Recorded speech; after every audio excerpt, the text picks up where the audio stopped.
ఓం మహాగణాధిపతయే నమః. ఓం గురుభ్యో నమః. ఓం శ్రీమాత్రే నమః. పరమేశ్వర స్వరూపమైనటువంటి జ్యోతిష, వాస్తు మరియు ఇతర అనేకమైనటువంటి శాస్త్రములను మనకు అందించినటువంటి మహర్షులకి నమస్కారం.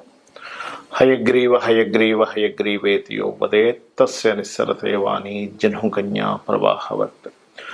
అరుణాం కరుణాతరంగితాక్షీం ధృతపాశాంకుశపుష్పబాణచాపాం అనిమాదిభిరావృతాం మయూకైః అహమిత్యేవ విభావయే భవానీం. శ్రీమాత్రే నమః.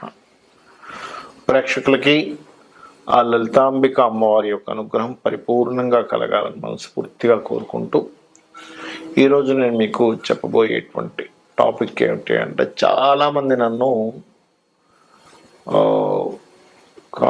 మెసేజ్లోని వాటిలోని ఫోన్లోని అడగడం జరిగింది ఏమిటంటే, ఏమండి నేను ఏ దేవత స్వరూపం ఆరాధించాలి, అందులో ప్రత్యేకంగా దశమహావిద్యలు అంటూ ఉంటారు కదా, అమ్మవారి యొక్క 10 రూపాలు ఈశ్వరుడికి చూపిస్తుంది అమ్మవారు. ఆ రూపాల్లో నేను ఏ రూపాన్ని చేసుకుంటే మంచిది అని అడగడం జరిగింది. అయితే ఇక్కడ ఏంటంటే, ఇది పర్టికులర్గా పంచమ స్థానానికి సంబంధించింది, అంటే మంత్రస్థానం. ఎందుకు చేయాలి ఇది? ముఖ్యంగా అసలు మహావిద్యలు ఎందుకు చేయాలి అంటే, మనము చూడండి, మానవ జన్మ చాలా గొప్పది. భగవంతుడు ఉన్నాడు, భగవత్ సంబంధించినటువంటి ఏదైనా చేస్తున్నాము అంటే అది కేవలం మానవులకు మాత్రమే సాధ్యము. గుర్తుపెట్టుకోండి. కొన్ని పురాణ కథల్లో కొన్ని ఉంటాయి, వాసన పోక అచ్చులక చేసింది, ఇట్లా. అది పూర్వజన్మల్లో ఉండేటువంటి అంటే ఆ భక్తి సంబంధించిన వాసన అలా ఉండగా తెలియకుండా అలా వస్తుంది. ఓ ఏనుగు చేసింది గజేంద్ర మోక్షం అని, అదంటే ఆ పూర్వజన్మ వాసన అని చెప్తారు. అయితే ఇక్కడ ది మోస్ట్ పవర్ఫుల్ దశమహావిద్యలు అనేటువంటిది, ఇది ఎవరు పడితే వాళ్ళు ఎలా పడితే అలా చేసేయడం కాదు. గుర్తుపెట్టుకోండి. దీనికి ముఖ్యంగా గుర్తుపెట్టుకోవాల్సింది ఏమిటి అంటే, దీనికి కొన్ని నియమాలు, నిబంధనలు ఇవన్నీ నేను ఆఖరిలో చెప్తాను. ఆఖరిలో చెప్పి అసలు ఏ లగ్నం వారు, ఏ రాశి వారు, లగ్నం తెలిస్తే లగ్నం, లగ్నం తెలియకపోతే రాశివారు ఎటువంటి మహావిద్యని చెయ్యాలి. ఒకవేళ ఇది అందరూ డైరెక్ట్గా తీసుకొని చేయొచ్చు అనుకుంటారు, అలా కదా. ఎవరైనా గురువు దగ్గర పొందాలి. గుర్తుపెట్టుకోండి, ఫస్ట్ గురువు దగ్గర పొందాలి. గురువు దగ్గర నేను పొందలేను, నాకు గురువు లేరెవరు అనుకుంటే, బోధిపత్రం మీద ఆ యొక్క బీజాక్షరాలను రాసి, ఒకవేళ మీకు బోధిపత్రం కూడా దొరకలేదు, చక్కగా పేపర్ మీద రాసి ఈశ్వరుడి దగ్గర ఆ యొక్క బోధిపత్రాన్ని కానీ కాగితాన్ని కానీ పెట్టి, మీరు నీవే గురువుగా భావిస్తున్నాను స్వామి అని ప్రారంభించవచ్చు. ఇప్పుడు మనం ఒక్కొక్క లగ్నం, ఒక్కొక్క రాశి వారికి ఎవరెవరిని ఉపాసన చేయాలనే విషయం మనం తెలుసుకుందాం. కుంభలగ్నము, కుంభరాశి. కుంభలగ్నంలో కానీ కుంభరాశిలో కానీ, లగ్నం తెలియదు రాశి తెలుసు, అప్పుడు కూడా నేను ఇప్పుడు చెప్పబోయే సాధన మీరు చేయవచ్చు. మరి మీరు కుంభలగ్నంలో జన్మించినట్లయితే మీరు ఎవరి సాధన చేయాలి? సర్వసాధారణంగా చేయవలసినటువంటి సాధనలు ఏమిటి? దశమహావిద్యల్లో చేయవలసిన అమ్మవారి స్వరూపం ఏమిటి అని చెప్పి చూసుకున్నట్లయితే, విష్ణువు యొక్క ఆరాధన కుంభరాశి ఆ లగ్నం వారు చేయొచ్చు. దీని వరకు కొంతవరకు మీకు మీ కృతజన్మలో చేసుకున్నటువంటి కర్మలు కానీ, శత్రుబాధలు కానివ్వండి, అదేవిధంగా గొడవలు కానివ్వండి, రుణాలు కానివ్వండి, ఇవన్నీ కూడా తగ్గుతాయి, అందులో ఎటువంటి సందేహం లేదు. కానీ దశమహావిద్యల్లో ముఖ్యంగా కొంచెం సాధన తీవ్రంగా చేసినట్లయితే ఇంకా త్వరగా మనం మన గమ్యాన్ని మనం చేరుకోగలము అని చెప్తూ ఉంటారు. దశమహావిద్యలకు ఉన్నటువంటి గొప్పతనం అది. మరి ఈ దశమహావిద్యల్లో ఎవరిని సాధన చేయాలి? ధూమ్రావతి అంటారు, ధూమావతి అమ్మవారు అంటుంటారు. ధూమావతి అమ్మవారి రూపాన్ని కనుక చూస్తే, ఇది ఏమిటి అమ్మవారు ఇలాంటి రూపంలో ఉందేంటి అనిపిస్తూ ఉంటుంది. మనకి శాస్త్రాలు కూడా కొన్ని విషయాల్ని ఎంత గొప్పగా చెప్పాయంటే, ఇక్కడ ఈ ధూమావతి అమ్మవారి యొక్క స్వరూపం చూసుకున్నట్లయితే విడో రూపంలో ఉంటుంది. అంటే భర్త లేని వాళ్ళు ఎలా అయితే తెల్లటి చీర కట్టుకొని నుదుటను బొట్టు పెట్టుకోకుండా ఒక చేటను పట్టుకొని అలా ఉంటుంది అమ్మవారు. ఏమిటి ఈ ఆకారం, ఏమిటి ఇలా ఉంది, చిరిగిపోయిన వస్త్రాలు ఇలా ఉంది ఏమిటి అని. ఇక్కడ ఏమిటంటే అక్కడ అమ్మవారు చెప్తున్న సంకేతం ఏమిటి అంటే, నేను లేనటువంటి చోటు ఏదీ లేదు. అంటే మీరు ఏదైతే తప్పుగా భావిస్తుంటారో, కొంతమంది చూడండి ఒక ముత్తైదు కానటువంటి వారిని చూసి అమంగళంగా భావిస్తుంటారు. అది కూడా నేనేం చెప్పడం, మన శాస్త్రాల్లో భర్త చనిపోయినటువంటి స్త్రీని గంగా సమానం రాను అంటుండే, అంతంత పవిత్రమైనటువంటిదిగా చెప్తూ ఉంటారు. ఇక్కడ అమ్మవారి యొక్క దశమహావిద్యంలో ధూమావతి అమ్మవారి యొక్క తత్వం అలా ఉంటుంది. ఇది ఎవరెవరు కూడా చేయొచ్చు అంటే, మనం సర్వసాధారణంగా చూడండి, భర్త ఆయుష్ బాగుండాలన్నా, మీరు సుమంగళిగా ఉండాలన్నా ఫలానా చేయండి అంటున్నారు. ఏమిటది? సర్వమంగళ మాంగళ్యే శివే సర్వార్థ సాధకే అనే నామాన్ని చేయమని చెప్తూ ఉంటాము. అదేవిధంగా మంగళగౌరి వ్రతాన్ని చేయండి అంటూ ఉంటారు. స్త్రీలకు ఎందుకు? మంగళుడు అంటే కుజుడు. కుజుడు యొక్క బలం ఎప్పుడైతే పెరుగుతుందో, కుజుడు భర్త కారకుడుగా చెప్తూ ఉంటారు. స్త్రీ జాతకంలో కుజుడిని, పురుషుడి జాతకంలో శుక్రుడిని చూస్తూ ఉంటాం. ఆ రకంగా ఈ కుజుడు ఎవరైతే ఉన్నారో, ఈ కుజగ్రహం ఏదైతే ఉందో అది పర్టికులర్గా ఎప్పుడైతే మీకు బాగుంటుందో మాంగళ్యానికి ఇబ్బంది అనేటువంటిది ఉండదు. అదేవిధంగా ఈ ధూమ్రావతి అమ్మవారి యొక్క సాధన చేసేటప్పుడు కూడా ఇబ్బంది లేదు. చాలామంది ఏమనుకుంటారంటే, ఈ దశమహావిద్యలు రకరకాల ప్రదేశాల్లో చేయాలేమోనండి, అలా చేస్తేనే సిద్ధిస్తాయి, అదేమీ లేదు, గుర్తుపెట్టుకోండి. మీరు ముఖ్యంగా చాలామంది ఏమంటారంటే శ్మశానంలో చేయాలంట, లేకపోతే అక్కడ మట్టి తెచ్చుకొని చేయాలంట, లేకపోతే అలా చెప్తుంటారు. అయితే ఒకటి, కొన్ని నదీ ప్రవాహం దగ్గర చేయడం వల్ల మంచి ఫలితాలు ఉంటాయి, అందులో ఎటువంటి సందేహం లేదు. సముద్రం ఒడ్డును కూర్చొని చేయడం వల్ల, సముద్రంలోకి వెళ్ళి కాదు, సముద్రం ఒడ్డును కూర్చొని చేయడం వల్ల కొన్ని మంచి ఫలితాలు ఉంటాయి. గోశాలలో చేయడం వల్ల కొన్ని మంచి ఫలితాలు ఉంటాయి.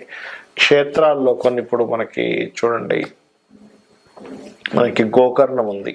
ఇప్పుడు మీరు ఇక్కడ ఒక్కసారి మంత్రం చదివితే 1000 సార్లు మంత్రం చేసినటువంటి ఫలితం వస్తుంది. గోకర్ణంలో అంటే క్షేత్రాల్లో కానీ చేసినట్లయితే, అంటే క్షేత్ర మహిమది. ఆ రకంగా ఈ అమ్మవారిని సాధన చేసేటప్పుడు అమ్మవారు ఎలా ఉందండి, అక్కడ చినిగిన వస్త్రములు, చేట, అదేవిధంగా తన వాహనం సరైనటువంటి వాహనం లేకుండా, అంటే అంతా మనకు చూడడానికి ఏమిటి అమ్మవారు ఏమిటి ఈ రూపంలో ఉందనిపిస్తుంటుంది. మనము ఎట్టి పరిస్థితుల్లో కూడా అటువంటి స్థితిలోకి వెళ్లకుండా చేస్తుంది ధూమావతి అమ్మవారు అంటే. చాలామందికి గురువులు దొరకరు, ధూమావతి అమ్మవారి చేయాలనుంది, అలాంటప్పుడు అష్టోత్తరాలు చదువుకోవచ్చు, ఓం ధూమావతి అయి నమః అనుకుంటూ ఉండొచ్చు. ఖచ్చితంగా అమ్మవారు మీకు ఏదైతే ఒక మాయలా, కొంతమంది చూడండి అంటూ ఉంటారు, అంటే నాకేదో తెలియని ఒక మాయలాగా కమ్మేసిందండి, ఒక పొగలాగా అయిపోయిందండి, నేను ఏం చేయాలో అర్థం కావట్లేదండి. ఆ స్థితి నుంచి ఖచ్చితంగా 100% బయటపడడం జరుగుతుంది.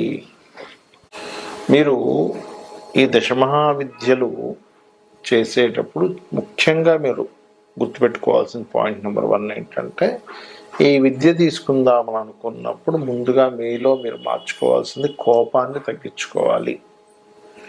కోప స్వభావంతో ఉండడం వల్ల ఏమవుతుందంటే, ఈ మహావిద్యల యొక్క శక్తి అధికంగా ఉంటుంది. అధికంగా ఉన్నప్పుడు మీరు ఎవరి మీదైనా కోపంతో ఒక మాట అన్నారనుకోండి, ఈ శక్తి వాళ్ళ మీద పనిచేయడం మొదలు పెడుతుంది. వాళ్ళు ఇబ్బంది పడినప్పుడు ఆ యొక్క ఇబ్బంది యొక్క కర్మ మరలా మీకు చుట్టుకుంటుంది. గుర్తుపెట్టుకోండి, మీరు కోపపడడం వల్ల అవతల వాళ్ళకి నష్టమే, మీకు మరింత 10 రెట్లు, 50 రెట్లు, 100 రెట్లు ఎక్కువ నష్టం పొందుతారు.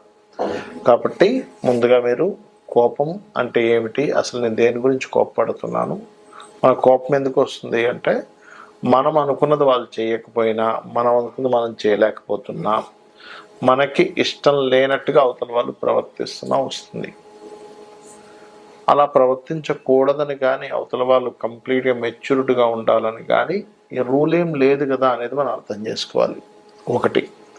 ఇక రెండవది ఏమిటంటే, ఈ దశమహావిద్యలు చేసేటప్పుడు చాలామంది అడుగుతుంది ఏంటంటే, ఏమండి నేనేమైనా నేల మీద పడుకోవడము ఇట్లా ఏమైనా దీక్ష తీసుకున్నప్పుడు చేసినట్టుగా చేయాలా? అలా ఏమీ అక్కర్లేదు.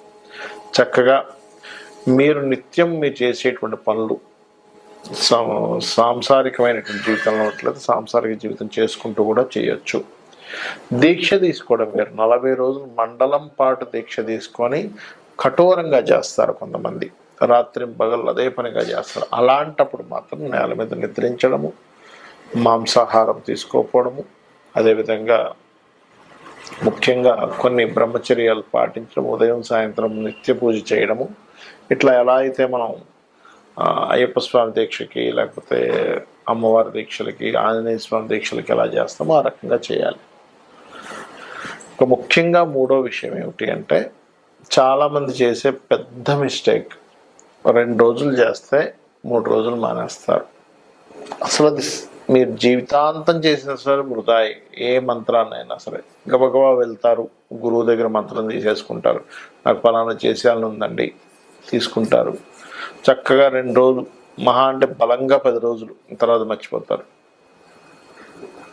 మర్చిపోయి ఎప్పుడో జ్ఞాపకం వస్తుంది, వారానికో 10 రోజులకు 4 రోజులకు వస్తారు, అప్పుడు మాత్రం చేస్తారు. చేసి ఏమంటారంటే, ఏమంటే నేను తీసుకున్నానండి, మాతంగి తీసుకున్నానండి, బగలాముఖి తీసుకున్నానండి, తార తీసుకున్నానండి, ఏమిటో మరి నా జీవితం ఎలా ఉందంటారు. ఎలా ఉంటుందండి? ఒక మనిషి ఒక జిమ్కి వెళ్తే రోజు వెళ్తే అతనికి చక్కగా బాడీ ఫిట్నెస్ వస్తుంది. 10 రోజులు వెళ్ళి 20 రోజులు మానేసి మళ్ళీ 2 రోజులు వెళ్ళి 4 రోజులు మానేస్తే ఎలా అవుతుంది? అదేవిధంగా సాధన చేయుమురా నరుడా సాధ్యము కానిది లేదురా అంటూ ఉంటారు. మనకు పాట కూడా ఉంది. అంటే సాధన నిత్యము ఉండాలి. నిత్యము నిత్యము నిత్యము నిత్యం. మీరు ఎంత నిత్యము సాధన చేస్తే అంత ఖచ్చితంగా రుజువు అవుతుంది. మీరు చూడొచ్చు దశమహావిద్యలు ఎంత పవర్ఫుల్ అంటే, అమ్మవారు సాక్షాత్ మీకు దర్శనం ఇస్తుంది. సాక్షాత్ దర్శనం ఖచ్చితంగా జరుగుతుంది. నా అనుభవంతో చెప్తున్నాను. కొన్నిసార్లు ఈ దశమహావిద్యలు చేసేటప్పుడు ధ్యానంలో ఉండగా కొన్ని పరీక్షలు కూడా జరుగుతాయి. మనకి కొన్ని శబ్దాలు వినిపిస్తూ ఉంటాయి. అలాంటి శబ్దాలు వినిపించినప్పుడు కొంతమంది భయపడి ఆపేస్తారు. అమ్మ దగ్గర ఉన్నాము అనే భావంతో ఉండాలి. అమ్మ దగ్గర మనకు భయం ఎందుకు? కాకపోతే ఆ రూపం, అమ్మవారి యొక్క రూపాలు, రకరకాల రూపాలు ఉన్నాయి. అయితే ఇక్కడ మీరు అర్థం చేసుకోవాల్సింది ఏంటంటే, దశమహావిద్యల్ని నేను బాగా సాధన చేసి పొందిన తర్వాత నేను ఎలాంటి వాటికి వాడొచ్చు అని కూడా చాలామంది అడిగారు నన్ను. ఒకటే గుర్తుపెట్టుకోండి, దశమహావిద్య ముఖ్యంగా ఈ దశమహావిద్యలు ఏవైతే ఉన్నాయో, చిన్నమస్తా కావచ్చు, తారా కావచ్చు, భైరవి కావచ్చు, బగలాముఖి కావచ్చు, మాతంగి కావచ్చు, అలాగే కాళీ కావచ్చు, ఏవైతే ఉన్నాయో ఇవన్నీ కూడా మీకు రక్షణనిస్తాయి. గుర్తుపెట్టుకోండి. ఎలాంటి రక్షణ ఇస్తాయి అంటే, పూర్వజన్మల్లో మనకు తెలుసో తెలియకో చేసినటువంటి కర్మని దగ్ధం చేస్తుంది. ఎంతమంది అప్పులు పాలవుతున్నామండి, పెళ్ళిళ్ళు అవ్వట్లేదు, లేకపోతే పలానా ఉద్యోగంలోనే నేను వ్యాపారం నడవట్లేదు, ఇలా 1, 2 అని కాదు, పలానా వాళ్ళతో విమర్శలు ఎదుర్కొంటున్నాను, లేకపోతే నా ఫ్యామిలీని నేను ప్రొటెక్ట్ చేసుకోలేకపోతున్నాను. వీటన్నిటికీ కూడా మీకు పరిపూర్ణమైనటువంటి రక్షణని ఆ అమ్మవారు ఇస్తుంది. అమ్మ అంటేనే రక్షణ శక్తి. రైట్. అయితే ఇది చాలామంది ఏమంటుంటారంటే, ఏమండి మరి నాకు జాతకం తెలియదు, ఏమి తెలియదు, ఏం చేయాలి? ప్రశ్న ద్వారా తెలుసుకోవచ్చు. అంటే మీరు అడిగిన సమయానికి పంచమ స్థానంలో ఎవరున్నారు, పంచమాధిపతి ఎవరు, దాన్ని బట్టి కూడా తీసుకోవచ్చు. ఇది గుర్తుపెట్టుకోండి. పంచమ స్థానంలో రవి ఉంటే అప్పుడు మీరు 1, చంద్రుడు ఉంటే 1, అలా రకరకాలుగా మారుతూ ఉంటుంది. దాన్ని బట్టి మీరు సాధన చేయవచ్చు. సాధన చేసి కొన్ని వేల లక్షల మంది ఎంతో గొప్ప స్థితికి వెళ్ళిన వాళ్ళని నేను చూశాను. సాధన అని చెప్పి మొదలుపెట్టి అంతంత మాత్రంగా చేస్తూ వాళ్ళకి అర్థం కాని స్థితిలో ఉన్న వాళ్ళని నేను చాలామందిని చూశాను. కాబట్టి మీకు నిజంగా అమ్మవారి అనుగ్రహం కావాలి అని అనుకుంటే సాధన చేయండి. మీకు మీరే అసలు భగవత్ శక్తి ఎలా ఉంది అని చెప్పి ఆశ్చర్యపోతారు. అద్భుతాలు జరుగుతాయి మీకు. శ్రీమాత్రే నమః.